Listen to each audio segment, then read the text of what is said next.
Good morning class 7th chapter number 12।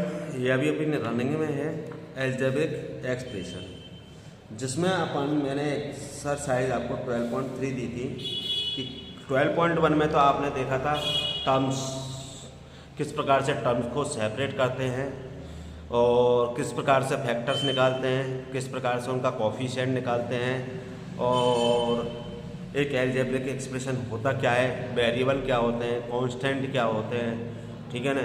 उसके बाद आपने देखा था टर्म्स के type, monomial, binomial, trinomial, polynomial, फिर लाइक टर्म, अनलाइक टर्म, ये सारी चीज़ें आपने 12.1 में देख ली। 12.2 में आपने सीखा था एल्जेब्रिक एक्सप्रेशन के ऐड और सब्ट्रैक्ट किस प्रकार से करते हैं, वो आप 12.2 में सीख चुके हो। 12.3 में आपने वैल्यू पुट करना सीखा था कि हम किस तरीके से एक जो एल्जेब्रिक एक्सप्रेशन होता है उसमें कोई वेरिएबल की वैल्यू दे रखी हो, उस वेरिएबल की वैल्यू को पुट कैसे करते हैं। तो अगला टॉपिक आता है अपना using algebraic expression formulas and rules. Using algebraic expression formulas and rules मतलब अपन को एल्जेब्रिक एक्सप्रेशन का यूज करते हुए अपन को क्या करने हैं, फॉर्मूलाज और उनके रूल्स तैयार करने हैं, ठीक है ना। तो इस तरीके से अपन आगे अब क्वेश्चन देखते हैं, किस तरीके से अपन का फॉर्मूला तैयार करते हैं, किस तरीके से अपन आगे रूल्स करते हैं तैयार, ठीक है ना। तो इस तरीके से अपन आगे सीखेंगे। तो सबसे पहले using algebraic expression formulas and rules. तो क्या है अपना topic, using algebraic expression, using algebraic expression,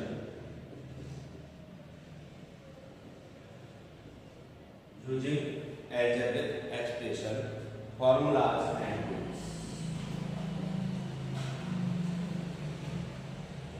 formulas and मतलब किस तरीके से आप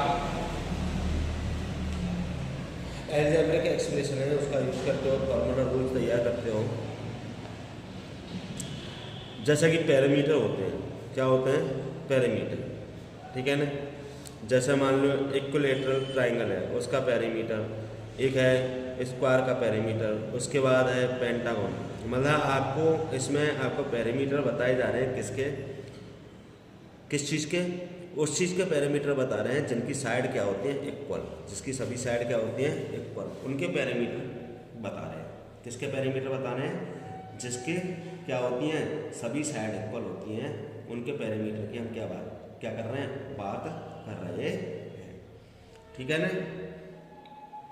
आगे सामने जैसा कि हमारा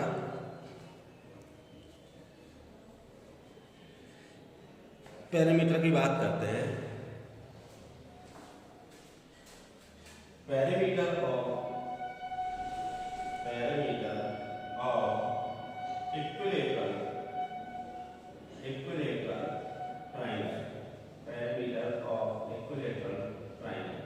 तो इक्विलैटरल ट्रायंगल मतलब ट्रायंगल में पहली बात तो कितनी साइड होती है, 3 साइड, और बात कर रहा है स्पेशली इक्विलैटरल ट्रायंगल की। इक्विलैटरल ट्रायंगल का मतलब जिसके तीनों साइड क्या हो, इक्वल, जिसकी तीनों साइड क्या हो, इक्वल, ठीक है ना। जिसकी तीनों साइड इक्वल हो उसको कहते हैं इक्विलैटरल ट्रायंगल। तो उसका मतलब हो गया 3A, क्या हो गया, 3A। ए का मतलब यहाँ पर होगा measurement of side, measurement of side, A का मतलब यहाँ पर क्या होगा, मेजरमेंट ऑफ साइड, ठीक है ना। Here A means measurement of side. Here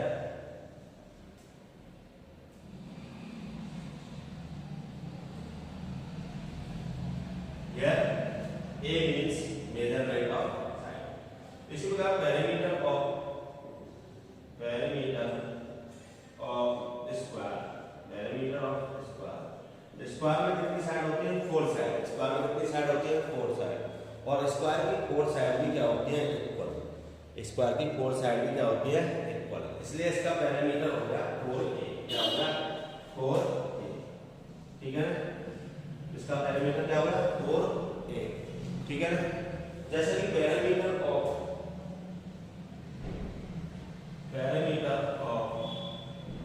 regular pentagon, regular pentagon. तो पेंटागन का मतलब होता है जिसमें 5 साइड हो। पेंटागन का मतलब क्या होता है, जिसमें 5 साइड हो, उसको क्या कहते हैं हम, पेंटागन। क्या कहते हैं उसको, पेंटागन। तो 5 साइड वाला मतलब 5a, इसका मतलब क्या हुआ, 5। और रेगुलर का मतलब होता है जिसकी 5 साइड, 5 की 5 साइड क्या हो, इक्वल। रेगुलर का मतलब होता है इक्वल साइड वाला। रेगुलर का मतलब क्या होता है, इक्वल साइड वाला। और पेंटागन का मतलब होता है 5 साइड वाला पॉलीगॉन। पेंटागन का मतलब होता है 5 साइड वाला पॉलीगॉन। तो इस तरीके से पैरामीटर ऑफ रेगुलर, जिसकी मतलब 3 साइड से हमारे डायग्राम चालू होते हैं। 3 साइडेड जो फिगर होती है उसको ट्राइंगल कहते हैं, जिसमें तीनों साइड इक्वल हो उसको कहते हैं इक्विलेटरल ट्राइंगल। 4 साइड वाले को हम कहते हैं स्क्वायर, जिसकी 4 साइड इक्वल होती हैं उसको क्या कहते हैं हम, स्क्वायर, जिसको पैरामीटर हो गया 4a। पेंटागन रेगुलर पॉइंट, एक तो लिखते हैं अपन पेंटागन जिसकी साइड इक्वल नहीं हो, और एक लिखते हैं रेगुलर पेंटागन। रेगुलर पेंटागन का मतलब होता है जिसकी 5 साइड इक्वल हो, उसको कहते हैं रेगुलर पेंटागन। तो इसका हो गया 5। अब आप सोच रहे होंगे कि सर आगे 6 साइड वाला होता है, 7 साइड वाला होता है, 8 साइड वाला होता है, इनको क्या कहते हैं। तो ये आप 8th क्लास में सीखोगे। वैसे कि 6 साइड वाले को अपन हेक्सागोन कहते हैं, 7 साइड वाले को हेप्टागोन कहते हैं, 8 साइड वाले को ऑक्टागोन कहते हैं, 9 साइड वाले को नैनागोन कहते हैं, 10 साइड वाले को डेकागोन कहते हैं। तो इस तरीके से जो पॉलीगॉन होते हैं, पेंटागोन, हेक्सागोन, हेप्टागोन, नैनागोन, ऑक्टागोन, ये सब आप 8th क्लास में सीखोगे, ये आप यहाँ पे नहीं सीखोगे। ठीक है ना। तो ये तो सिर्फ आपको बेसिकली बताया जा रहा है कि होता क्या है। अब आता है, मान लीजिए 2-3 एरिया वाली बात कर लेते हैं। कोई एरिया दे रखा है, 2-3 एरिया देख लेते हैं। एरिया ऑफ रेक्टेंगल, जो आप जानते होंगे, area of rectangle, area of rectangle, rectangle के एरिया का फॉर्मूला जानते होंगे हम, L multiply B। L multiply B का मतलब होता है length multiply breath. L multiply B का मतलब हो गया लेंथ मल्टीप्लाई ब्रेथ। क्या हो गया, length multiply breath. Area of triangle की बात करते हैं, तो area of triangle, area of triangle का फॉर्मूला होता है 1/2 मल्टीप्लाई बेस मल्टीप्लाई हाइट। मतलब इसको पूरा लिख देता हूँ, समझ में आएगा। LENGTH length into breadth. परंतु एल्जेब्रिक एक्सप्रेशन में लिखना है, तो एल्जेब्रिक एक्सप्रेशन में उसको कहते हैं L मल्टीप्लाई। ठीक है ना, इसको कहते हैं बेस मल्टीप्लाई हाइट। तो इसका मतलब हो गया, इसको लिख सकते हैं 1/2 मल्टीप्लाई B मल्टीप्लाई हाइट। ठीक है ना। पर area of square, area of square, square का एरिया होता है ए स्क्वायर। इसका मतलब तो आपको बताया है, मेजर ऑफ साइड। तो एरिया ऑफ स्क्वायर का फॉर्मूला होता है ए स्क्वायर। ए का मतलब मेजर ऑफ साइड, साइड की मेजरमेंट, उसको कहते हैं अपन ए। तो ए स्क्वायर हो गया। ठीक है ना। ठीक है ना। पहली बात तो इससे रिलेटेड आपके क्वेश्चन है नहीं, इसके रिलेटेड क्वेश्चन आपके बुक में है नहीं, परंतु ये कुछ बता रखे हैं आपको फॉर्मूले, जो मैंने आपको बता दिए हैं। ठीक है ना। आपकी जो अगली एक्सरसाइज है उसमें पैटर्न बेस्ड क्या है क्वेश्चन है। जो आगे जो एक्सरसाइज है उसमें जो क्वेश्चन है वो कौन से हैं आपके वो हैं आपके पैटर्न बेस्ड। कौन से हैं, पैटर्न बेस्ड। जो आप समझ जाओगे, सीख जाओगे, तो अपने आप ही आप कह दोगे कि भाई हमको बिल्कुल एकदम समझ में आ गया। ठीक है ना। जब आप समझ जाओगे, सीख जाओगे, तो आप तुरंत ही खुद कह दोगे कि हमारे बहुत अच्छी समझ में आ गया, बहुत सिंपल क्वेश्चन है। ठीक है ना।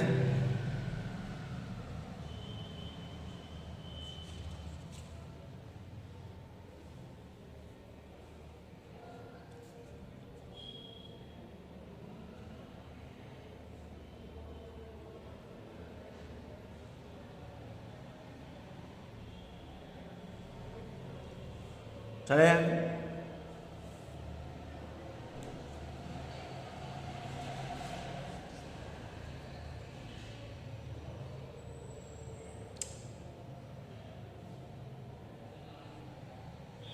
Rules of number pattern. अब देखेंगे हम नंबर पैटर्न के क्या रूल्स होते हैं। नंबर पैटर्न के रूल्स क्या होते हैं, अब हम नंबर पैटर्न के रूल्स को समझेंगे। नंबर पैटर्न के जो रूल्स होते हैं उनको हम समझेंगे कि किस प्रकार से हमारे नंबर पैटर्न के रूल्स होते हैं।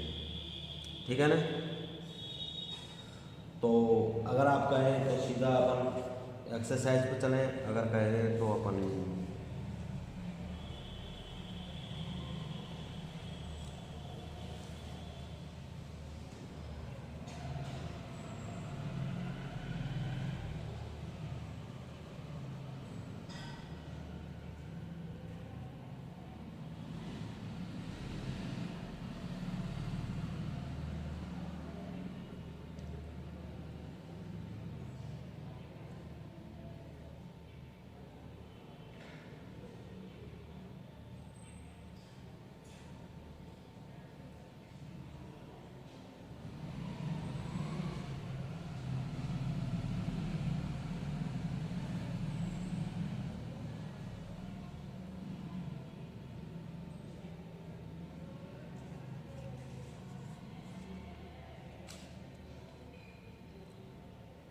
देखिए क्वेश्चन देखते हैं।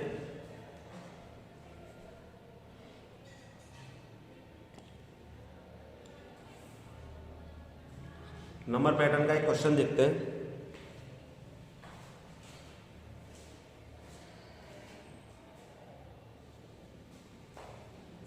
बहुत आसानी से समझ में आ जाएगा।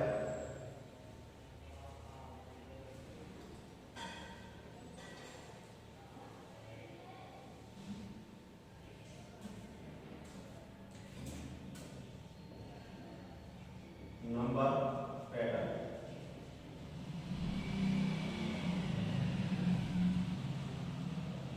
नंबर पैटर्न किसका क्वेश्चन देख रहे हो? Number pattern.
हाँ देखो मैं एक एग्जांपल ले रहा हूँ, एक एग्जांपल के थ्रू देखते हैं। जैसे कि मैंने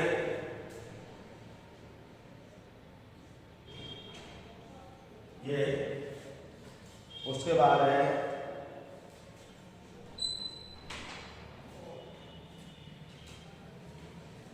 ठीक है, ठीक है। उसके बाद ये है, उसके बाद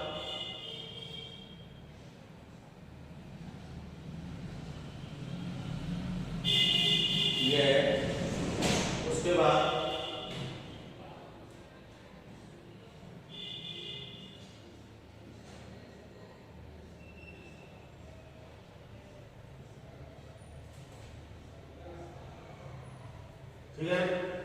तो इसमें कितनी लाइन है? 1 2 3 और 4। कितनी लाइन है? 4। तो इसका क्या है? 4। इसमें कितनी लाइन है? 1 2 3 4 5 6 और 7। कितनी है? 7। तो देखो पैटर्न क्या बना? पैटर्न क्या बना? पैटर्न बना आपका 3n+1। कितना बना? 3n+1। अब ये क्या होगा कि सर हम तो 2n प्लस कुछ ऐसा बना देते, 2 बना देते, हम 4n+0 बना देते, ऐसा ही होता था। तो यहाँ पर n का मतलब है, n means number of diagram. n का मतलब है नंबर ऑफ डायग्राम। ठीक है ना? n का मतलब यहाँ पे क्या है? Number of diagram. ठीक है ना? मतलब कितने डायग्राम बनना है उसके क्लास से आपका क्या है यहाँ पे? n। ठीक है। अब आया 3। अब 3 कहाँ से आया? तो देखिए इनके बीच में डिफरेंस कितना है? 4 के बाद कितना है? 7। तो 4 और 7 में डिफरेंस कितने का है? 3 का। 4 और 7 में डिफरेंस कितने का है? 3 का। तो इस तरीके से आया 3। तो बन गया 3n। तो 3n मतलब जैसा 3 और नंबर ऑफ डायग्राम कितना है इसमें? 1 प्लस 1। तो कितना है? 4। ऐसे 3 मल्टीप्लाई नंबर ऑफ डायग्राम, एक डायग्राम तो ये दिया और एक डायग्राम ये दिया, तो 3 मल्टीप्लाई 2 प्लस 1। तो कितना आया? 7। ऐसे 3 मल्टीप्लाई 3 प्लस 1। यहाँ कितने डायग्राम है? 1 2 और 3। कितने डायग्राम है? 3। तो इस तरीके से 3 मल्टीप्लाई 3 प्लस 1 इसका कितना आया? 10। यहाँ पर कितने डायग्राम है? 1 2 3 और 4। तो 3 मल्टीप्लाई 4 प्लस 1 इसका कितना आया? 13।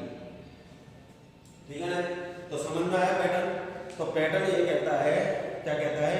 n का मतलब होता है नंबर ऑफ डायग्राम। n का मतलब क्या होता है? Number of diagram. तो मैंने हमारा फॉर्मूला बना 3n+1। क्या बना? 3n+1। अब क्या हुआ? 3 कहाँ से आया? 3 आया इन दोनों के, मतलब पहले डायग्राम में कितनी लाइन है और दूसरे डायग्राम में कितनी लाइन है वो निकाल लीजिए आप पहले, और फिर उनमें डिफरेंस देख लीजिए कितने का आ रहा है। तो 4 और 7 में डिफरेंस आ रहा है 3 का। ऐसे तो आया 3। फॉर्मूला बनाने का तरीका देख लीजिए कैसा बनेगा। आपको जो फॉर्मूला बनाना है वो कैसा बनाना है देख लीजिए एक बार। अगर आपसे फॉर्मूला बनाने के लिए तो कैसे बनाना है? सबसे पहले हमको ये क्या करना है? यहाँ पे 1 2 3 और 4 कितनी लाइनें हैं? 4। 1 2 3 4 5 6 7। यहाँ कितनी लाइनें हैं? 7। तो 4 और 7 इन दोनों में डिफरेंस कितने का? इन दोनों में डिफरेंस मतलब 7 में से 4 गए कितने बचे? 3। तो ये तो आ गया 3। तो इसका मतलब लगा दिया n। तो ये हो गया 3n। कितना हो गया? 3n। n का मतलब होता है नंबर ऑफ डायग्राम। जैसे यहाँ पे एक ही डायग्राम है, ये डायग्राम कितना है? 1 है। एक डायग्राम है तो 3 मल्टीप्लाई 1 करेंगे तो 3 बन जाए 3। जबकि आंसर कितना आना चाहिए? 4 आना चाहिए, तो प्लस 1 कर दिया। तो हमारा सबके लिए नीचे तक के लिए फॉर्मूला क्या हो गया? 3n+1। नहीं आया समझ में? तो दोबारा समझ लीजिए। दूसरा क्वेश्चन लेते हैं, उससे समझ लीजिए दूसरा एग्जाम्पल। जैसे कि मैंने फॉर्मूला बनाया कैसे है वो दूसरा एग्जाम्पल से हम समझ लेंगे। जैसे कि दूसरा एग्जाम्पल लिया मैंने,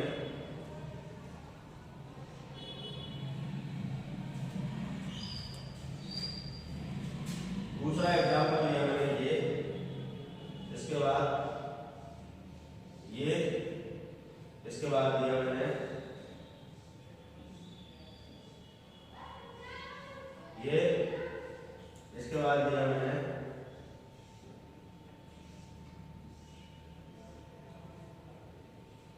ठीक है ना? इस तरीके से ले लिया मैंने, ले लिया। अब देखिए इसमें कितनी लाइन है? 1 2 और 3। कितनी लाइन है? 3। इसमें कितनी है? 1 2 3 4 और 5। कितनी लाइन है? 5। अब इसे फॉर्मूला बनाइए कैसे बनेगा? 5 में से 3 गए कितने बचे? 2। तो ये हो गया 2n। कितना हो गया? 2n। अब प्लस में क्या करना है वो पता करना है। तो तो अपन को n का मतलब होता है नंबर ऑफ डायग्राम। तो यहाँ पे डायग्राम कितना है, 1 एक डायग्राम है तो 2 मल्टीप्लाई 1 करेंगे तो 2 बन जा 2 आता है। बच्चा अब अपन को 3 करने के लिए कितना ऐड करना पड़ेगा 1, तो 2n + 1। डायग्राम फॉर्मूला बनाना सीखे। नंबर पैटर्न था उससे आप फॉर्मूला बनाना सीख गए क्या? कैसे सीखे? देखिए पहले आपको जो डायग्राम दे रखा है, पहला डायग्राम में कितनी लाइनें हैं उनको काउंट कीजिए। पहले डायग्राम में 3 लाइनें, दूसरे डायग्राम में कितनी लाइनें उनको काउंट कीजिए। दूसरी डायग्राम में अभी 5 लाइनें, ठीक है ना। तो 5 और 3 में दोनों में डिफरेंस कितने का है, 2 का। तो इस तरीके से तो आ गया 2n। क्या आ गया 2n। n का मतलब क्या होता है, n का मतलब होता है नंबर ऑफ डायग्राम, मतलब कितने डायग्राम हैं। तो पहले में देखो आप एक ही डायग्राम है तो 2 मल्टीप्लाई n की जगह पे 1 रखेंगे तो 2 मल्टीप्लाई 1 मतलब 2 बन जाए 2 हुआ। जबकि आंसर कितना आना चाहिए, 3 आना चाहिए। तो 2 में कितना ऐड किया जाए कि 3 आ जाए तो 1। तो इस तरीके से फॉर्मूला बन गया 2n + 1। इस तरीके से अपन के साइड निकल जाएगी, ठीक है ना। अब यहाँ डायग्राम में 1 2 3 तो 3 2 जा 6 और +1 मतलब 7। इसका आंसर कितना आएगा 7। 1 2 3 4 यहाँ कोई डायग्राम में 4 2 जा 8 1 9। तो ये कितना है, कितनी लाइन है इसमें 9। क्लियर। तो इस तरीके से ये आपका एग्जांपल, ठीक है। इसको कहते हैं नंबर पैटर्न। इसको क्या कहते हैं। तब आप एक्सरसाइज नंबर 12.3 पे चलते हैं। तो 12.4 पे चलते हैं। Observe the pattern of digits made from light segments of equal length. You will find such segmented digits on the display of electronic watches or calculator, ठीक है ना। आपका पहले डायग्राम में 6 लाइन है, दूसरे डायग्राम में 11 लाइन है, तीसरे डायग्राम में 16 लाइन है और चौथे डायग्राम में आपको 21 लाइन वाला डायग्राम बनाना है, ठीक है ना। तो चौथा डायग्राम बनेगा 21 वाला, मतलब आपको इस तरीके से दे रखा है।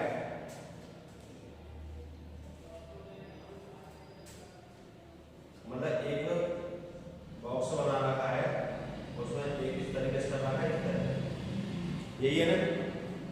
उसके बाद है एक बॉक्स, उसके बाद ये और उसके बाद ये, फिर कर रखा है आपका, उसके बाद ये, उसके बाद इस तरीके से, और उसके बाद आपका कर रहा है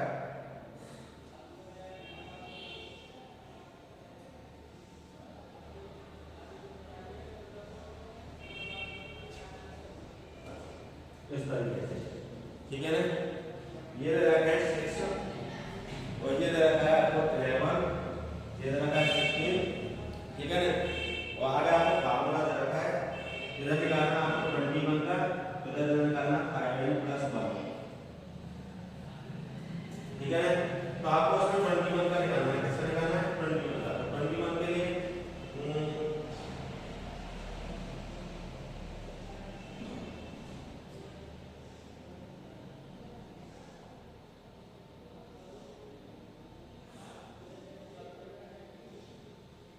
हो जाएंगे क्या 1 2 3 और 4 डायग्राम। कितने डायग्राम है 4 5 20 और 1 21, सही है। मतलब इसमें एक 6 बना, इसमें डबल 6 बने, इसमें ट्रिपल 6 बने, तो 4 6 बन गए। अगले में 5 6 बन जाएंगे, अगले में कितने बन जाएंगे 5 6 1 2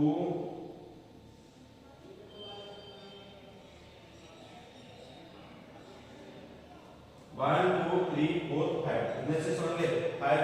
तो 5n + 1 = कितना आया, इसमें कितना आया, कितने 6 और 5 11 11 5 16 16 और 5 21 21 और 5 26। तो इसमें कितना आएगा 26। आगे समझ में। क्वेश्चन दे रखा था आपको एक तरीके से 6 जैसा डायग्राम सा बना रखे दे रखा था। 6 जैसा डायग्राम है, एक में दे रखा है एक डायग्राम, अगले में से 2 डायग्राम है, फिर अगले में 3 डायग्राम है, अगले में 4 डायग्राम है, तो उससे अगले में कितने बनेंगे 5 डायग्राम। आगे समझ में? तो उसमें 6, अगले में 11, अगले में 16, अगले में 21। किस किस का डिफरेंस है? 5 5 का डिफरेंस है, तो सम 5 जोड़ ऐड करते चलो, तो अगले में कितना आ जाएगा 26। कितना आ जाएगा 26 आ गया। ऐसे आप 12.4 एक्सरसाइज कर लोगे, ठीक है ना। If the number of digits formatted is taken to be n, the number of segments required to from n digits is given by the algebraic expression appearing on the right of each pattern. How many segments are required to form 5, 10 or 100 digits of the kind 6, 4 और 8? आपको देना है, जैसे ये 6 वाला है, अगर 6 वाले में 5 डायग्राम बनाए जाएं तो क्या आएगा, 10 डायग्राम बनाए जाएं तो क्या आएगा, और 100 डायग्राम बनाए जाएं तो क्या आएगा। तो अब 5n+1 में अपन रख देंगे, 5 × 5 + 1 मतलब 26 बन जाएगा, और 5 × 10+1 कर देंगे 51 हो जाएगा, 5 × 100+1 कर देंगे तो 501 हो जाएगा। तो इनके आंसर आ जाएंगे। फिर 4 वाले में ऐसे 4 वाले में बताना है आपको, फॉर्मूला दे रखा है 3n+1। फिर 8 वाले में बताना है, फॉर्मूला दे रखा है 5n+2। तो 5, 10 और 100 इनका बताना है आपको। मतलब नीचे आप क्वेश्चन पढ़ोगे उसमें 5, 10 और 100 का पूछा है, मतलब ये n है, यहाँ पे n है, क्या चीज़ है n। तो पहले के a में आपको n 5, पहले के a में आपको तीनों की वैल्यू बतानी है, 5 की, 10 की और 100 की। तो 5n+1 के फॉर्मूला में n की जगह पे 5 रख दो, 5 × 5 + 1, तो इसका तो आ जाएगा 26।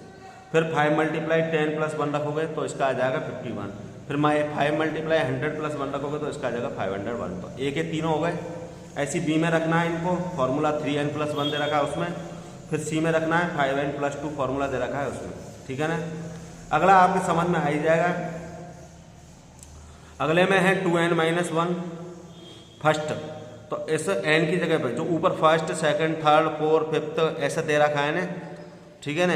तो इनमें क्या करना है आपको, जो ऊपर दे रखा है उनको n की जगह पे रखना है। किसकी जगह पे रखना है? n की जगह पे, ठीक है ना। तो 2 × 1 - 1 किया तो क्या आया 1, 2 × 2 - 1 किया तो कितना आया 3, 2 × 3 - 1 किया तो कितना आया 5, 2 × 4 - 1 किया तो कितना आया 7, 2 × 5 - 1 किया तो कितना आया 9, ठीक है ना। आगे समझ में? 10th टर्म का निकाल दिया, फिर 100 टर्म का निकाल दिया। ऐसे आपको निकालने, बीच में जो छूट रहा है उसको छोड़ दे रहने दो। आगे समझ में? ठीक है ना। तो इस तरीके से अपन को ये निकालने हैं, कर लोगे। फर्स्ट और सेकंड दोनों क्वेश्चन करने हैं आपको। 12.4 एक्सरसाइज पूरी करनी है।